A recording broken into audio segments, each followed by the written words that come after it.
Hello good evening everyone. Last class में हमने harmonic function start किया था, उसके कुछ एक रिज़ल्ट किए थे। आगे कुछ और रिज़ल्ट है जिसको आपने ध्यान में रखना है कि अगर ये लिखा हो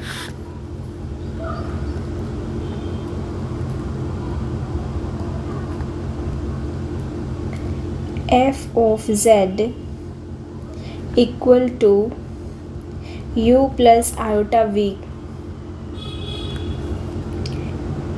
एंड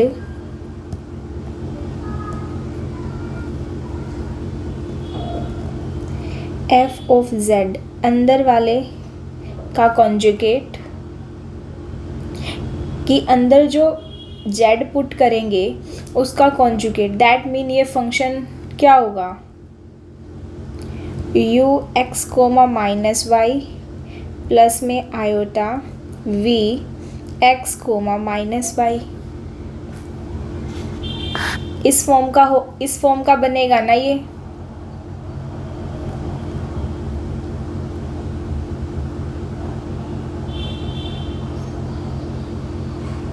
और अगर ये लिखा हो कि f ऑफ z और f ऑफ z का conjugate are both analytic,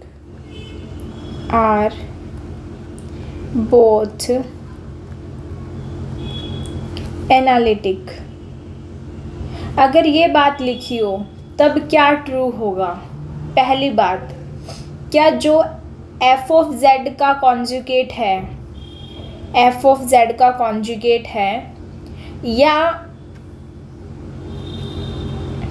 f of z का कॉन्जुगेट और f ऑफ z सारे का कॉन्जुगेट है, ये दोनों सेम है या डिफरेंट है। पहले ये बताओ कि f ऑफ z का कॉन्जुगेट या f ऑफ z सारे का कॉन्जुगेट, ये दोनों सेम है या डिफरेंट है।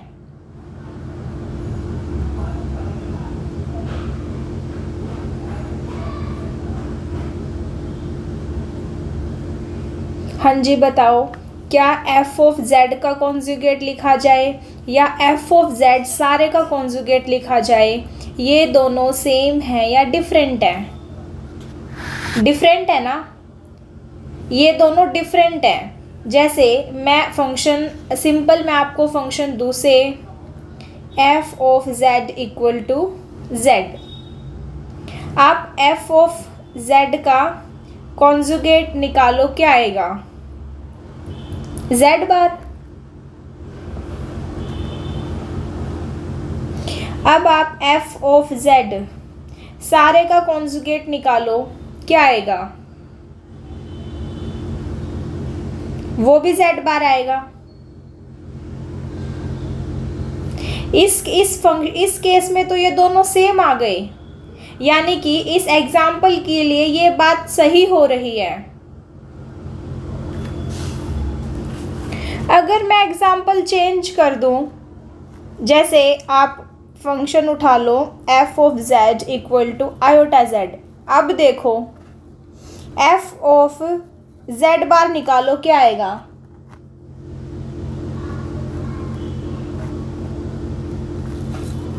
आयोटा z बार।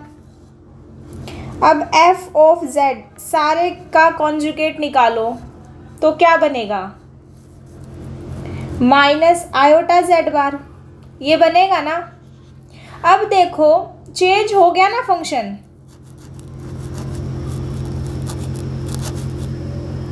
दोनों डिफरेंट हो गए।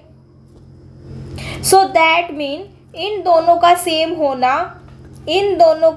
होना ज़रूरी नहीं है, हो भी सकते हैं नहीं भी हो सकते हैं। अगर सेम ना हुए तो चेंज किसके कारण आया होगा, एक कांस्टेंट क्वांटिटी के कारण, एक कांस्टेंट क्वांटिटी के कारण चेंज आया होगा। अगर ये दोनों फंक्शन सेम ना हुए तो जो चेंज होगा वो एक कांस्टेंट क्वांटिटी के कारण आया होगा। अब ये बात देखो कि अगर कोई फंक्शन एनालिटिक है,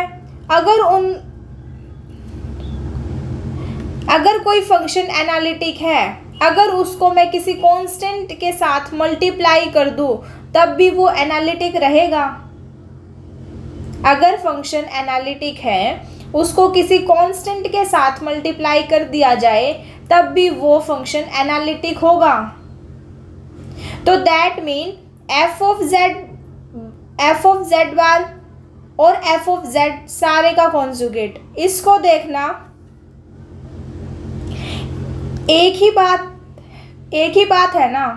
अगर ये एनालिटिक है तो ये भी एनालिटिक बन जाएगा, एफ ऑफ जेड बार और एफ ऑफ जेड बार का कॉन्जुगेट,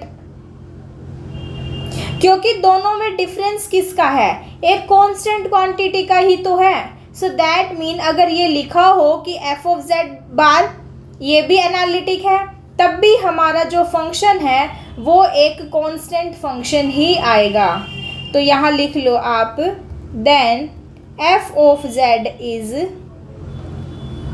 कांस्टेंट।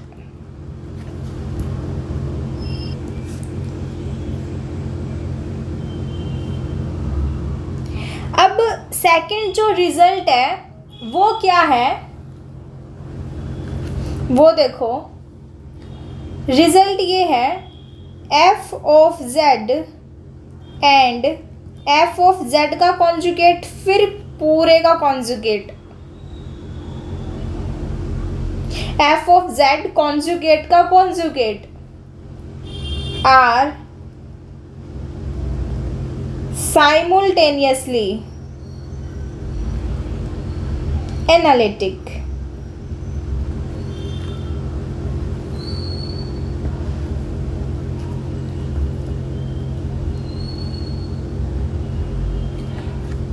रिजल्ट क्या कहता है आपका सेकंड, कि F of Z and F of Z conjugate, F of Z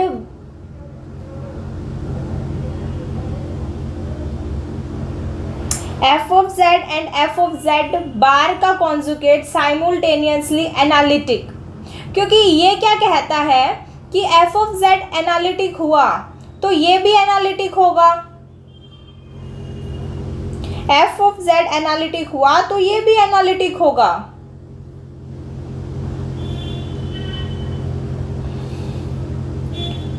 अगर ये एनालिटिक है तो एफ ऑफ जेड भी एनालिटिक होगा, मतलब ये दोनों में रिजल्ट जो है एनालिटिक वाली बात सेम रहेगी कि अगर ये एनालिटिक मिल जाए तो ये भी एनालिटिक होगा। अगर कहीं से ये फंक्शन एनालिटिक लिखा दिख जाए तो इसका मतलब क्या है, एफ ऑफ जेड भी एनालिटिक होगा। और इसमें एफ ऑफ जेड बार और एफ ऑफ जेड का कॉन्जुगेट, क्या चेंज आया था इन दोनों में? अभी आपने ऊपर देखा था एक कांस्टेंट क्वांटिटी का चेंज आया था बस। अगर आप इन दोनों में भी देखोगे ना, चेंज सिर्फ एक कांस्टेंट क्वांटिटी का ही आएगा। इन दोनों को भी जब आप देखोगे तो इन दोनों में भी चेंज सिर्फ एक कांस्टेंट क्वांटिटी का ही आएगा। जैसे देखो, F of Z equal to iota Z, आपने एफ ऑफ जेड बार निकाला, आयोटा जेड बार आया। एफ ऑफ जेड का कॉन्जुगेट निकालोगे आप, क्या आएगा? Minus iota Z,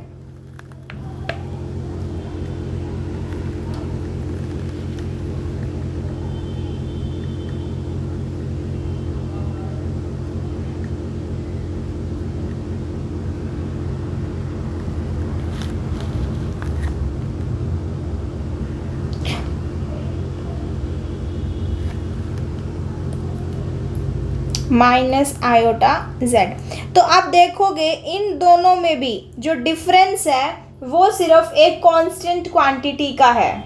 F of Z और एफ ऑफ जेड बार के कॉन्जुगेट में जो चेंज है वो सिर्फ एक कांस्टेंट क्वांटिटी का ही है। कांस्टेंट जो है वो एनालिटिक को इफेक्ट नहीं करता। दैट मीन ये बात भी, अगर ये बात लिखी हो तब भी हम क्या कहेंगे कि हमारा जो फंक्शन है वो दोनों के दोनों इकट्ठे एनालिटिक होंगे इस केस में भी। अब एक रिजल्ट और है, वो भी देख लो। if f of z equal to u plus iota v is analytic and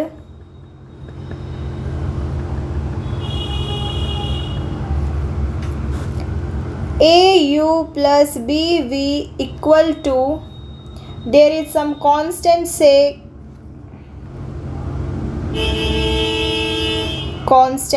k,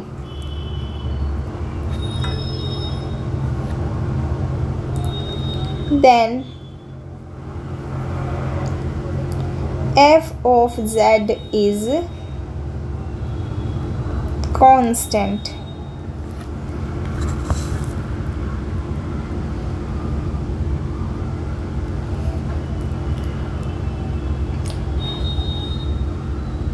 If f of z equal to u plus iota v is analytic and au plus bv equal to, there is some constant से k, और ये relation दिया हुआ है आपके पास au plus bv equal to k, then आपका जो फंक्शन है f of z वो constant.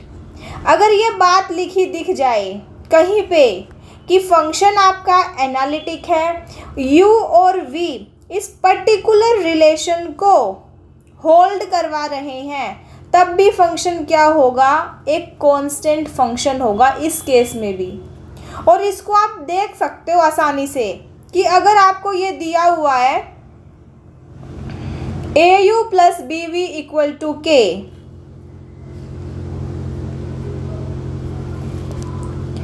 au plus B V equal to से सम कांस्टेंट के, और इस रिलेशन का अगर मैं y के रिस्पेक्ट में पार्शियली डेरिवेटिव करे तो क्या आ जाएगा, au y प्लस में by इक्वल टू 0। और अगर इसी रिलेशन का दोनों साइड पार्शियली डेरिवेटिव करे विद रिस्पेक्ट टू x, तब क्या बनेगा, aux प्लस में bvx इक्वल टू 0। और फंक्शन आपका कैसा है, एनालिटिक है, तो CR इक्वेशन सेटिस्फाई, यानी कि CR इक्वेशन होल्ड करेगी, क्या आ जाएगी, ux equal to vy, uy equal to minus vx, ये आ जाएगा। सो अब CR इक्वेशन लगाए, इन चारों को अब किसी दो में कन्वर्ट कर लो, किसी भी दो कांस्टेंट में कन्वर्ट कर लो। जैसे Vx की जगह हम माइनस uy लिख सकते हैं, Vx की जगह हम माइनस uy लिख सकते हैं, इसको ऐसे लिख सकते हैं ना, aux माइनस के bvy इक्वल टू 0 और auy माइनस के प्लस के bvx इक्वल टू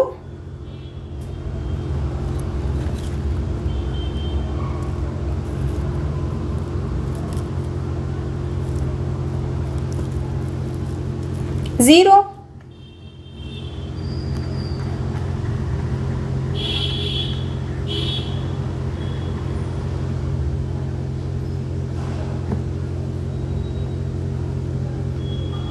जब आप इन दोनों इक्वेशन को सॉल्व करोगे तो क्या आ जाएगा, यहाँ से ux equal to uy equal to 0, ये आ जाएगा।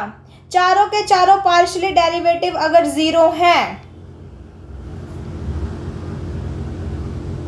तो दैट मीन आपका फंक्शन क्या होगा, कांस्टेंट होगा। ux equal to uy equal to 0 है, तो दैट मीन यहाँ से vx और vy भी आपके 0 हो जाएंगे। अगर चारों के चारों पार्शियली डेरिवेटिव अगर 0 हैं तो दैट मीन आपका फंक्शन क्या होगा, इस केस में कांस्टेंट होगा। और अगर कहीं आगे ये लिखा मिल जाए आपको कि फंक्शन आपका एनालिटिक है और इस रिलेशन को सेटिस्फाई करता है, तो उस केस में भी आपका जो फंक्शन है वो एक कांस्टेंट फंक्शन होगा।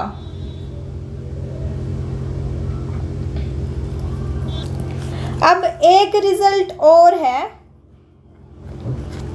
वो भी देख लो। जैसे मैंने लिखा कि f of z equal to u plus iota v is analytic.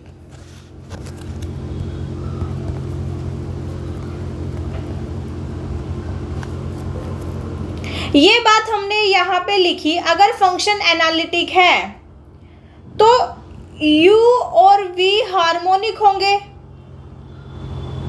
और v क्या होगा? v is harmonic conjugate of u।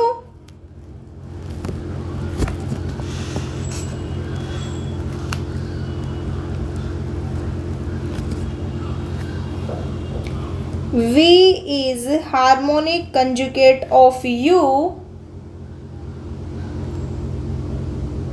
हम u को हार्मोनिक कंजुगेट की फॉर्म में लेके आए कि u को हार्मोनिक कंजुगेट कहना है, तो v का तो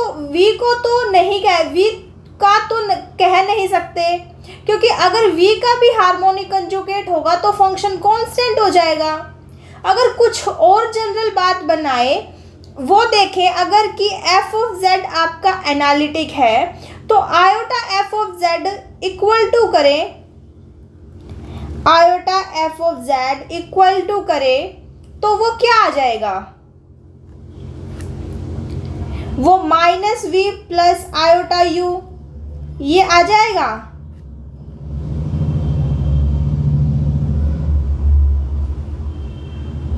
आयोटा f ऑफ z भी क्या होगा? एनालिटिक होगा, इज एनालिटिक, क्योंकि कांस्टेंट से अगर मल्टीप्लाई कर दोगे तब भी एनालिटिक तो रहेगा ना, तब भी अगर ये एनालिटिक है। अब ध्यान से देखो, इमेजिनरी पार्ट यानी कि u हार्मोनिक कंजुगेट किसका बन जाएगा? माइनस v का। u is harmonic conjugate of minus v, ये बन जाएगा। सो दैट मीन अगर function u plus iota v की फॉर्म का है, जो कि आपका एनालिटिक है, उसमें अगर हमें पता है कि इमेजिनरी पार्ट में रियल पार्ट का हार्मोनिक कंजुगेट होना है, अगर रियल पार्ट को भी हार्मोनिक कंजुगेट बनाना है तो वो किसका बनेगा? माइनस v का बनेगा। मतलब कि अगर u को हार्मोनिक कंजुगेट वाली फॉर्म में लेके आओगे तो वो किसका आ जाएगा? माइनस v का आ जाएगा। या फिर कहें माइनस v, या फिर कहें minus u is harmonic conjugate of v, ये भी कह सकते हैं। अगर u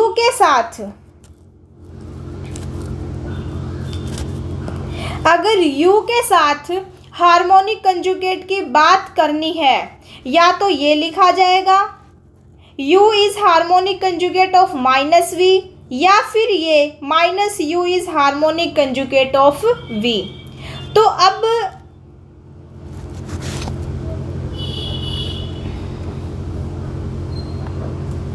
इसको एक एग्जाम्पल की हेल्प से भी देख लेते हैं। जैसे अपने पास एग्जाम्पल है,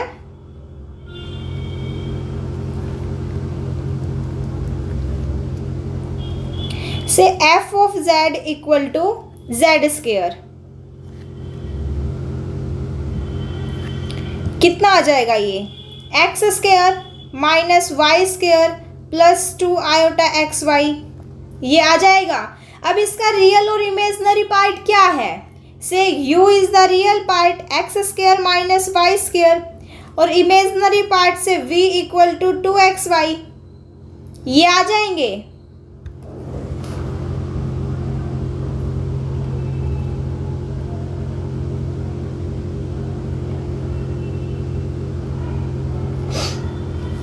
अब हम तो ये देख रहे हैं ना कि v जो है वो u का हार्मोनिक कंजुगेट है। v is harmonic conjugate of u। That mean CR equation satisfy होंगी। ux equal to V Y, U Y equal to minus V X. आप निकालो यहां से, ux कितना आ गया 2x, uy कितना आ गया -2y, vx कितना आया 2y और vy कितना आया 2x। दैट मीन यहाँ से देखो ux इक्वल है vy के, uy इक्वल है -vx के। दैट मीन यहाँ से प्रूफ हो गया कि कंडीशन भी होल्ड हो रही है।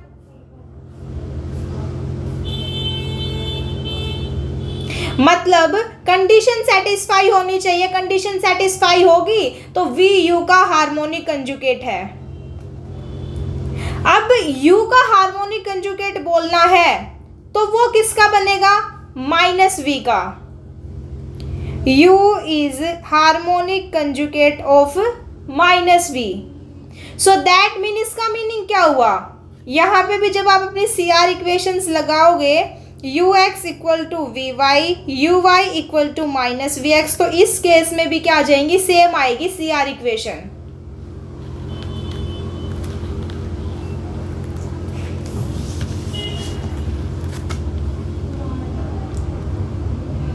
तो अगर आपके पास ये फंक्शन लिखा हुआ है f of z equal to U plus iota V का और ये एनालिटिक है और v is harmonic conjugate of u है, तो इस केस में भी जो आपका फंक्शन होगा f ऑफ z कैसा होगा, वो कांस्टेंट होगा।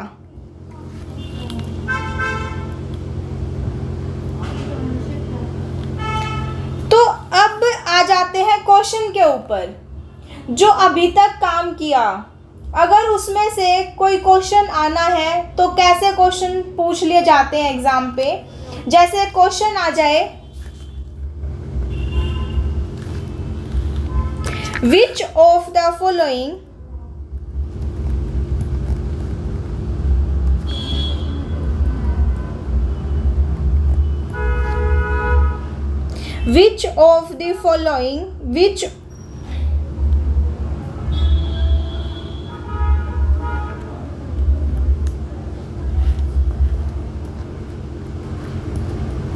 can be a real part of analytic function. Which of the following can be a real part of analytic function? Simply question क्या है कि कौन सा किसी एनालिटिक फंक्शन का रियल पार्ट हो सकता है, किसी एनालिटिक फंक्शन का रियल पार्ट हो सकता है। 4 ऑप्शन दिए हैं आपको। ए ऑप्शन है एक्स वाई, सेकेंड ऑप्शन है x square minus Y square, third option है x square Y plus X Y square और जो डी ऑप्शन है वो है एक्स स्क्वायर वाई स्क्वायर। ये 4 ऑप्शन दिए हुए हैं आपके पास। हमें अब पहले आप चेक करो कि कौन सा किसी एनालिटिक फंक्शन का रियल पार्ट हो सकता है इनमें से।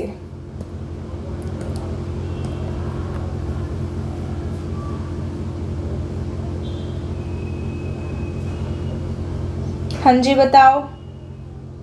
हमें पता है कि अगर कोई फंक्शन एनालिटिक हुआ तो उसका रियल और इमेजिनरी पार्ट हार्मोनिक होते हैं। पता है ना हमें कि अगर कोई फंक्शन एनालिटिक हुआ तो उसका रियल और इमेजिनरी पार्ट हार्मोनिक होते हैं। तो ऐसे क्वेश्चन में सिंपली आपने क्या चेक करना है कि अगर फंक्शन इन चारों ऑप्शन में से हार्मोनिक हुआ तो वो किसी एनालिटिक फंक्शन का रियल पार्ट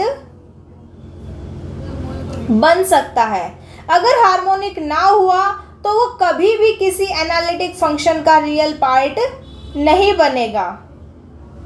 और सिंपली क्वेश्चन में आपने क्या चेक करना है, हार्मोनिक। अगर फंक्शन हार्मोनिक है तो रियल पार्ट बनेगा, अगर नहीं है तो नहीं होगा। अब चारों ऑप्शन देखो आप, A B C D.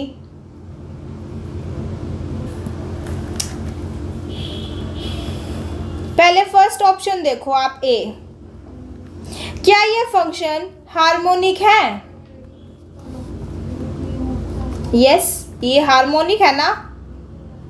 That mean ये रियल पार्ट बन सकता है किसी भी एनालिटिक फंक्शन का, कि यहाँ से एक ऐसा एनालिटिक फंक्शन बना सकते हैं जिसका ये रियल पार्ट हो, तो ये हार्मोनिक फंक्शन है।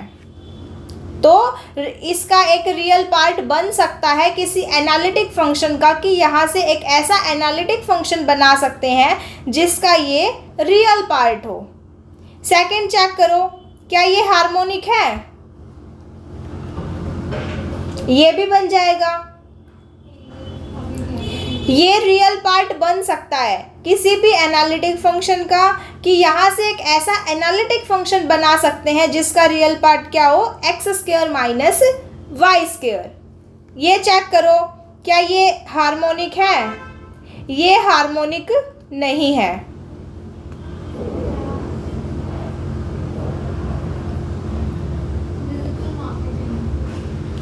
और आप ये चेक करोगे तो ये भी आपका हार्मोनिक फंक्शन नहीं है।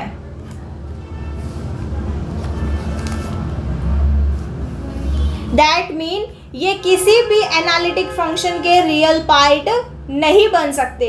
हार्मोनिक नहीं है तो किसी भी एनालिटिक फंक्शन के ये रियल पार्ट नहीं बन सकते।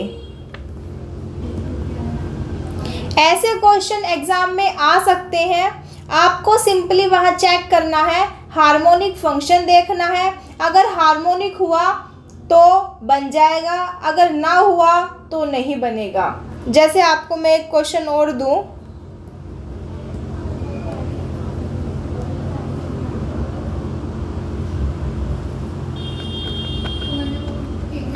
चेक करो आप, विच of the following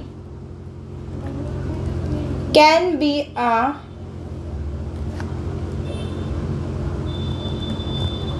real part of analytic function? Which of the following can be a real part of analytic function? क्या ये किसी एनालिटिक फंक्शन के रियल पार्ट बन सकते हैं? चार ऑप्शन गिवन है। फर्स्ट ऑप्शन है ई एक्स वाई, सेकेंड है E X plus Y, third option है E X cos Y, fourth option है ई एक्स साइन वाई। आपको क्या करना है, क्वेश्चन कह रहा है क्या ये किसी एनालिटिक फंक्शन के रियल पार्ट बन सकते हैं? कौन सा बनेगा अगर बना तो? पहले आप फर्स्ट ऑप्शन चेक करो, पहले आप फर्स्ट ऑप्शन चेक करो, क्या पहला ऑप्शन बनेगा?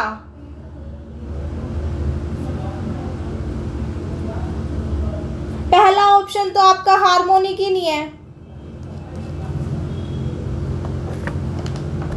हार्मोनिक नहीं है, दैट मीन ये किसी भी एनालिटिक फंक्शन का रियल पार्ट नहीं बन सकता। सेकंड जब आप चेक करोगे तो ये भी आपका हार्मोनिक नहीं है, दैट मीन ये भी किसी एनालिटिक फंक्शन का रियल पार्ट नहीं बन सकता। सी और डी चेक करो, क्या ये हार्मोनिक है? हाँ जी, चेक करो क्या ये दोनों हार्मोनिक है?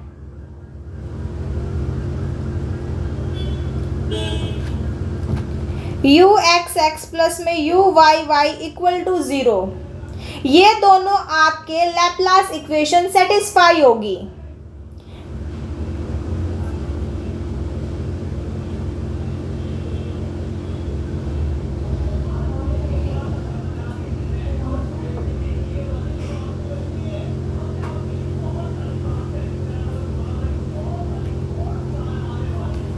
तो ये दोनों आपके जो हैं बन जाएंगे।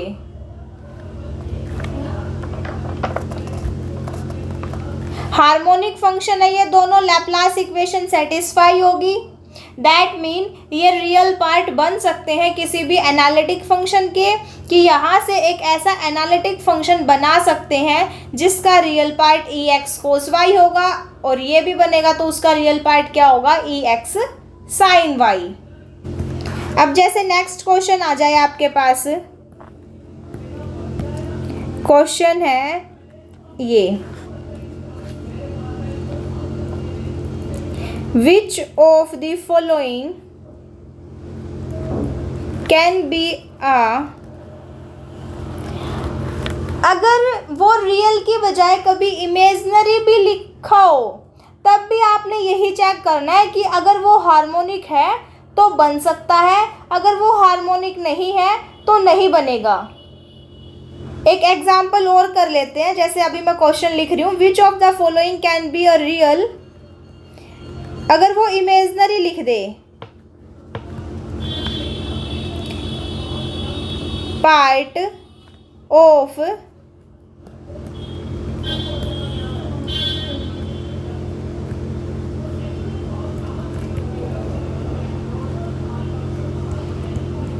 एनालिटिक फंक्शन, आपके पास 4 ऑप्शन गिवन है।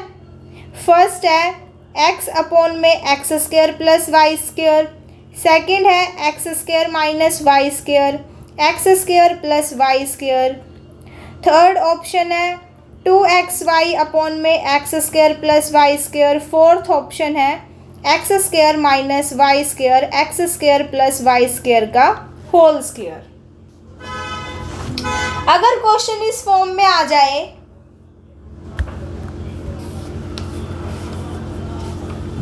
अब बताओ कैसे करेंगे इस क्वेश्चन को, ट्राई करो।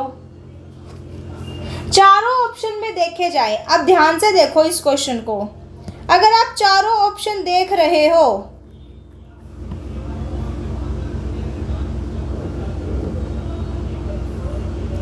चारों ऑप्शन अगर आप देख रहे हो, पार्शियली डेरिवेटिव निकालना मुश्किल हो जाएगा ना। अगर ये क्वेश्चन पेपर में आ जाए तो पार्शियली डेरिवेटिव निकालना मुश्किल हो जाएगा ना, बहुत लेंथी हो जाएगा, क्योंकि हर एक ऑप्शन के लिए,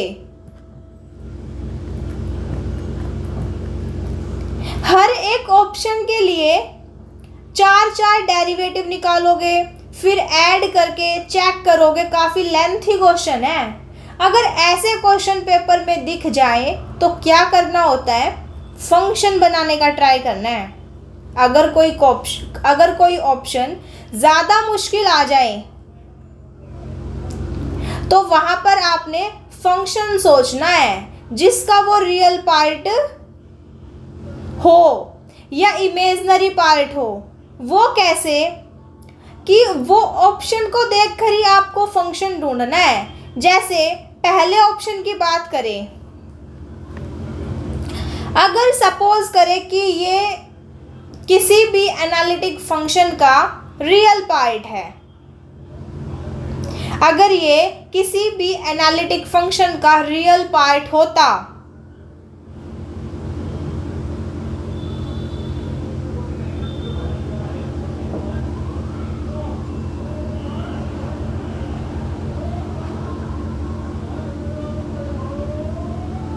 अब आप ये देखो कि आपको ये कहाँ पे नज़र आता है, x square plus Y square, ये हमें कहाँ पे नज़र आता है, जेड की शक्ल में। जेड की शक्ल बना लें,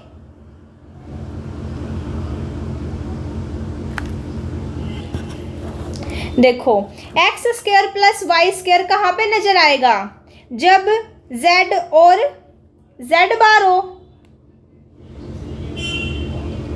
जब x square plus Y square आपको कहाँ नजर आएगा, जब जेड जेड बार की प्रोडक्ट करके नीचे तब आएगा ये x square plus Y square, इसी में आएगा ना, जेड जेड बार में x square plus Y square मिलेगा। अब ऊपर देखो,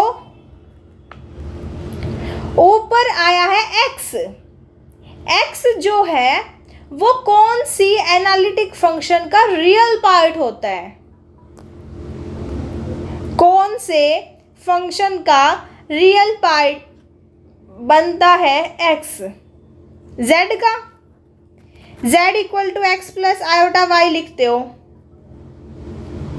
जेड बार का भी रियल पार्ट है। जेड बार क्या आ जाएगा? X minus iota y. दोनों का है ना रियल पार्ट। एक्स जो है वो जेड में भी आता है और जेड बार में भी आता है।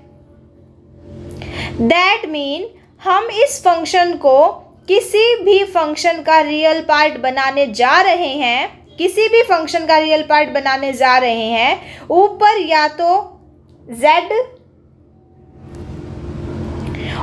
तो जेड पड़ा होगा या फिर जेड बार होगा। अगर हम किसी फंक्शन का रियल पार्ट बनाने जा रहे हैं, या तो ऊपर जेड होगा या जेड बार होगा। उसका रियल पार्ट ये बनेगा एक्स अपॉन में x square plus Y square. Clear है ये स्टेप कि कैसे लिखा? हाँ जी बताओ।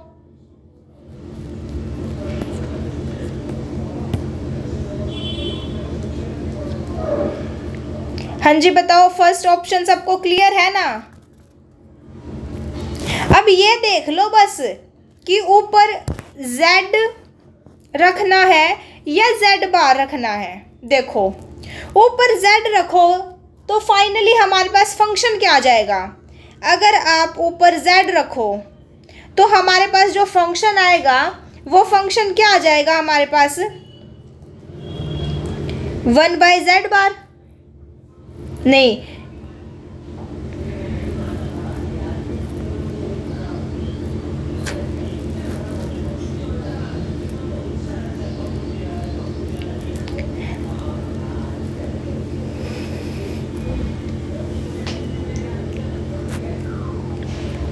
अगर ऊपर z रखो तो फाइनली हमारे पास फंक्शन क्या आएगा? 1/z बार। 1/z बार तो एनालिटिक नहीं है। दैट मीन ऊपर क्या रखोगे फिर? z बार रखोगे तभी हम इस फंक्शन तक पहुंच सकते हैं। जब ऊपर आप z बार रखोगे, z बार अपॉन में z बार, जब आप ऊपर z बार रखोगे तभी हम इस फंक्शन तक पहुंच सकते हैं x अपॉन में x square plus Y square तक। ये आपका एक एनालिटिक फंक्शन है 1/z। अगर ऊपर z बार रखोगे तो तब फाइनली हमारे पास फंक्शन आएगा 1/z आ जाएगा, जो कि एक एनालिटिक फंक्शन है।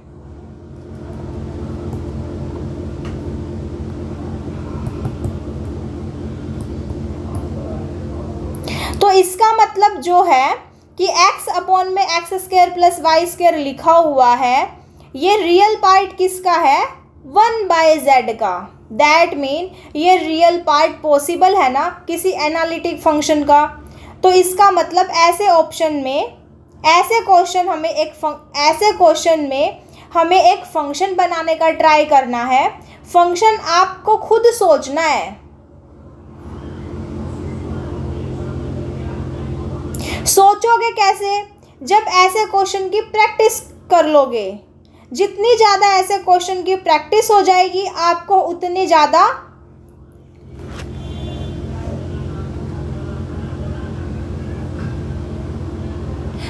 ज़्यादा आपके माइंड में स्ट्राइक करेगा ये कौन से फंक्शन ने बनाया है। कि जैसे हमने यहाँ पे देख लिया x अपॉन में x square plus Y square, यहाँ देख लिया कि नीचे जो है z बार होगा, ऊपर या तो z आया होगा या z बार आया होगा, तभी उसका रियल पार्ट ये आया होगा x अपॉन में x square plus Y square. अब ये डिसाइड करना होता है कि z लिखें या z बार लिखें। ऐसा लिखना है कि ऐसे लिखना है कि एक एनालिटिक फंक्शन मिल जाए। अगर मिल गया दैट मीन ये ऑप्शन हमारा हो जाएगा। फिर क्लियर है सभी को फर्स्ट ऑप्शन? अब सेकंड ऑप्शन देखो, x square minus Y square upon में x square plus Y square, denominator में क्या बनेगा, जेड जेड बार की प्रोडक्ट मिलेगी, सेम है। दैट मीन नीचे इस फंक्शन के लिए कोई ऐसा एनालिटिक फंक्शन बना ही नहीं सकते।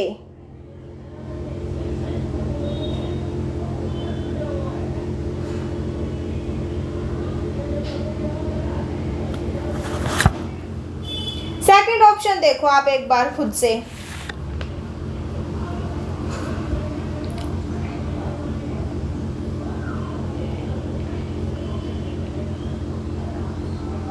देखो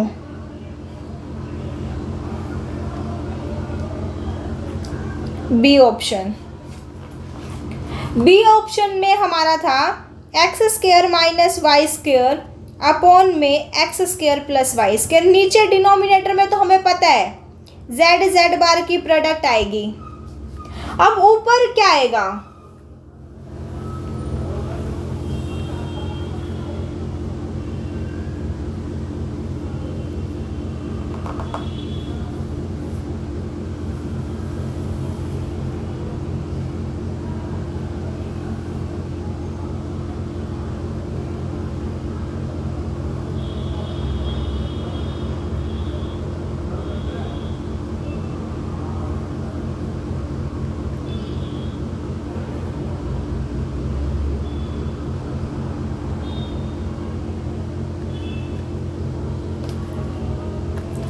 ऊपर या तो जेड स्क्वायर आएगा या जेड बार का स्क्वायर आएगा।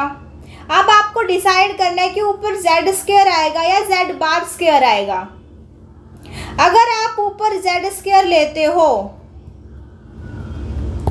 तो आपका फंक्शन बना जेड जेड बार। ये क्या ये एनालिटिक है? Not a analytic function.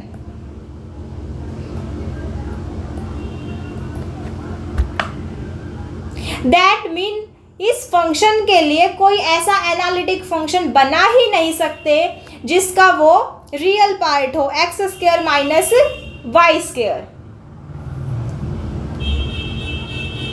और जब आप ऊपर जेड स्क्वायर लोगे, जेड बार स्क्वायर लोगे तो नीचे जेड जेड बार बनेगा। जब आप ऊपर जेड बार स्क्वायर अपॉन में जेड जेड बार लोगे तो इस केस में क्या आ जाएगा, जेड बार अपॉन में जेड। ये भी एनालिटिक नहीं है। दैट मीन इस फंक्शन के लिए कोई भी ऐसा एनालिटिक फंक्शन नहीं बना सकते जिसका रियल पार्ट क्या हो x square minus Y square over x square plus Y square. तो ये ऑप्शन हमारा नहीं होगा, इसके लिए हम कोई भी ऐसा एनालिटिक फंक्शन नहीं बना सकते। जब आप सी ऑप्शन चेक करोगे, सी ऑप्शन के लिए आप ये देखो डिनोमिनेटर में तो सही है x square plus Y square है, तो ये जेड जेड बार का प्रोडक्ट होगा। न्यूमरेटर देखो, सी ऑप्शन देखो, सी ऑप्शन क्या है आपका 2xy x square plus Y square. जैसे थर्ड ऑप्शन में देखो नीचे तो यही है जेड जेड बार, ऊपर देखो ऊपर है 2xy, वो या तो जेड स्क्वायर का इमेजिनरी पार्ट है। जेड स्क्वायर क्या है आपके पास X square minus Y square plus 2 iota x Y, या फिर जेड बार स्क्वायर को देखो उसमें आता है 2xy। जेड बार स्क्वायर कितना होगा x square minus Y square minus 2 iota x y. तो क्यों ना यहीं पे एडजस्टमेंट कर ले अगर रियल पार्ट बना रहे हो। अगर मैं माइनस आयोटा जेड स्क्वायर लिखूं, माइनस आयोटा जेड स्क्वायर लिखूं तो वो क्या आएगा, हाँ जी बताओ क्या आएगा, वो आ जाएगा ना 2xy minus x square minus Y square iota. और अगर मैं आयोटा जेड बार स्क्वायर लिखूं तो वो क्या आएगा, वो आ जाएगा 2xy प्लस में iota x square minus Y square.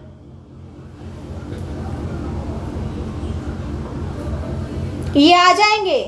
So that mean 2xy जो है वो इन दोनों का रियल पार्ट है माइनस आयोटा जेड स्क्वायर का और आयोटा जेड बार स्क्वायर का।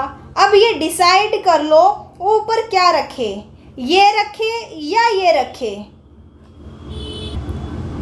या दोनों में से कोई भी पॉसिबल नहीं है।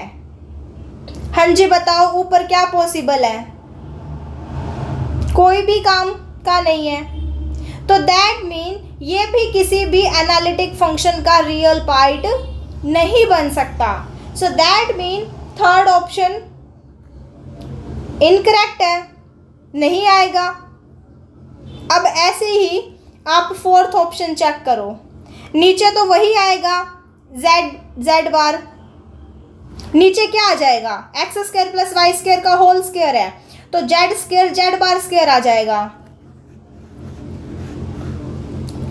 आप डी ऑप्शन देखोगे तो नीचे क्या आ जाएगा आपका Z square z bar square, इसी से बनेगा और कहीं से नहीं बन सकता ना x square plus Y square का होल स्क्वायर। वो अब ऊपर देखो, ऊपर x square minus Y square है, यही वाला काम है। हमें पता है या तो जेड स्क्वायर में आएगा या फिर जेड बार स्क्वायर में आएगा, या तो जेड स्क्वायर में आएगा या जेड बार स्क्वायर में आएगा। अब आप ये डिसाइड कर लो ऊपर रखना क्या है, जेड स्क्वायर या जेड बार स्क्वायर। अगर आप ऊपर जेड स्क्वायर रखते हो तो नीचे Z square z bar square, ये आपका एनालिटिक फंक्शन नहीं है। तो दैट मीन ऊपर क्या रखा, ऊपर ने आपने रखा जेड बार स्क्वायर अपॉन में Z square z bar square, ये कैंसिल होके 1/z स्क्वायर। ये आपका जो फंक्शन है ये कैसा है आपका एनालिटिक है, तो इसका रियल पार्ट बन सकता है ना। तो इसका फोर्थ ऑप्शन क्या हो जाएगा करेक्ट। अब मैं आपको एक क्वेश्चन और देती हूं, उसको ट्राई करो।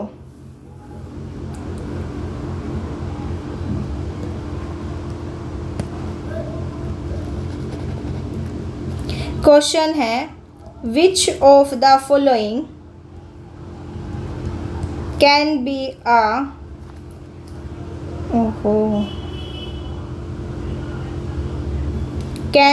a real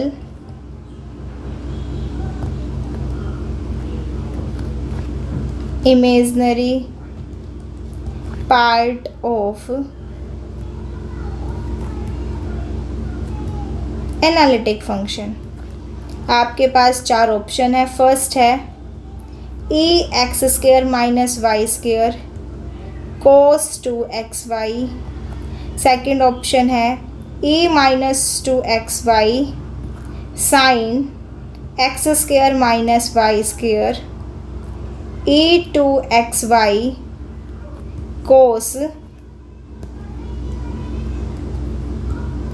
x square minus Y square E 2xy sine Y square minus x square. ये क्वेश्चन आप ट्राई करना। हिंट देती हूँ आपको, ई X square minus Y square है ना, तो आप यहाँ फंक्शन यूज़ करना ई जेड स्क्वायर, ये यूज़ करके फिर आप ट्राई करना। आपको एक क्वेश्चन और देती हूँ, उसको भी ट्राई करना आप।